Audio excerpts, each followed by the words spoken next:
कहीं ना कहीं सभी में एक विशेषता है।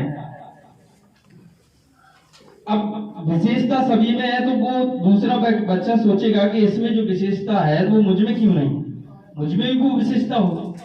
तो उस विशेषता को प्राप्त करने के लिए कहीं ना कहीं एक दूसरे में होड़ लगी रहती है। अगर वही होड़ समाज में अगर सकारात्मक है तो तब तक तो सही है, लेकिन वही होड़ अगर नकारात्मक हो जाती है तो वह समाज के लिए ही क्या इस देश के लिए भी बहुत बड़ी दुखदाई है।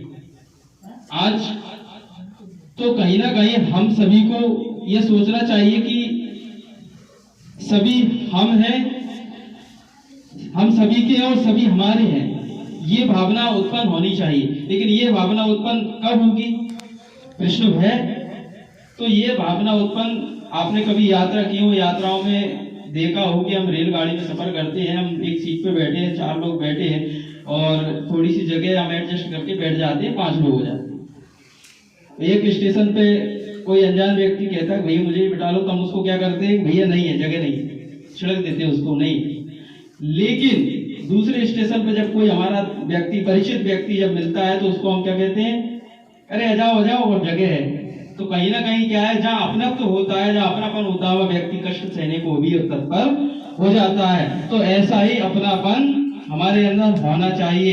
ये हमने नहीं, ये आज के जो ऋषि मुनि हुए हैं, सभी साधु संत हुए, उन्होंने वैदिक साहित्य में, ग्रंथों में लिखा है और ये बताया है। तो उन्होंने जब चिंतन किया तो देखा कि कहीं ना कहीं व्यक्तियों में होड़ है, तो उन्होंने ग्रंथों में लिखा और बताया कि सभी को आगे बढ़ने की होना चाहिए, बढ़ना चाहिए और सोचना चाहिए, अपनेपन को बढ़ावा देना चाहिए। जब उन्होंने चिंतन किया तो देखा कि भाई मैं से लेकर हम तक की भावना को प्रकट किया उन ग्रंथों में। और ये धीरे धीरे विश्व बंधुत्व की कामना सबसे पहले जो कल्पना की है हमारे भारत में ही की है। और कहा भी गया विश्व वसुदेव कुटुंबकम, पूरे विश्व को ही एक परिवार मान लिया गया है।